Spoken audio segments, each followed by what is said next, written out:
Hey, an excellent day, everyone from different parts of the world. Dr. Harry Benjamin here, the Wealth Creation Project. We're on a move, and we have some really great solutions that you could take advantage of.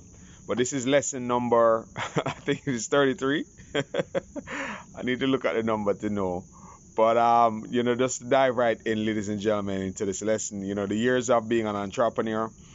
I remember when we had expanded our business to the point where we're doing quite well, and then we got into the idea of taking secured loans. Now, today in today's world, you can access unsecured funding, and that funding is a little bit better because it gives the lender no recourse to your assets because it's unsecured, which means the lender is taking the risk that if something goes wrong and you cannot pay back the money, the only effect for those who are in the United States, for example, is that the bad credit score, your credit score will be affected for the time that it takes you to get that resolved.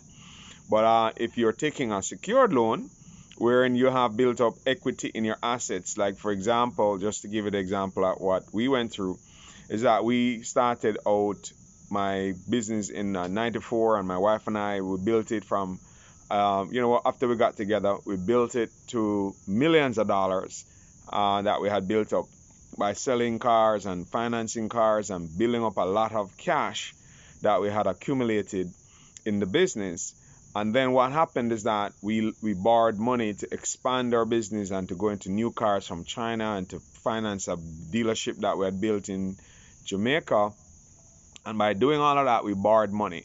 And I didn't know at the time that what the banks do is something called fractional lending, where they're not lending us real money. They're just simply giving us a balance that we owe them. We just simply owe them money, but they're not really giving you real money. It's just money that's being created out of thin air. And what essentially happens with your equity, which happens to our millions of dollars, is that when the economy went south in 2008 and we were not able to keep up with the payments that they had given us, that this is how much you need to pay on the loan, right? So because the economy was bad, we couldn't pay back this amount on money that didn't even exist. And then they took away the house, the car, the building, everything was taken away. So all the equity that we had built up from '94 all the way to 2006 was removed from us, right? The wealth didn't disappear. The equity, the land, the buildings, all of that is still there, and those things bounce back over time, as you know. But what happens is that it is really a system that literally will rob you of the equity that you built up over years.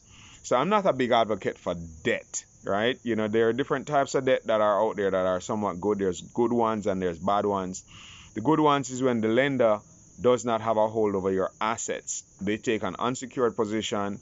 So if business goes south and things are not working well, then your assets are protected. But sometimes the lenders want you to put up your assets, and when you give them control over your assets, if the economy is not working in your favor, your equity is gone.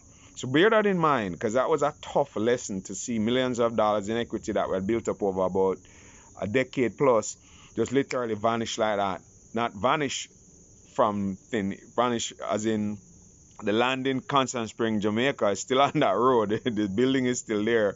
They just simply took it from us and sold it off, and and took another position somewhere else. And also the house that we built in Florida is still there. I did a video the other day and showed you guys. If you check my channel, you'll see the video there.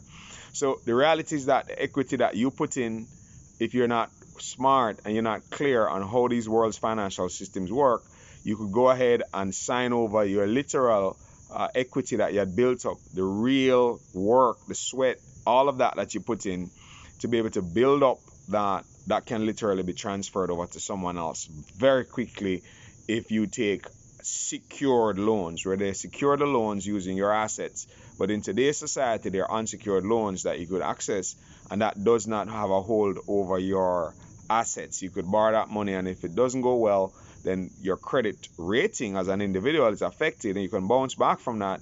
But the assets like your home and your car and those other things are not affected with unsecured loans. So I'm comfortable with that side of it. Things secured loans are a little tricky. You have to be very, very, very careful about that, and be smart and be wise. All right. Hopefully that lesson helps somebody. All right. Bye bye.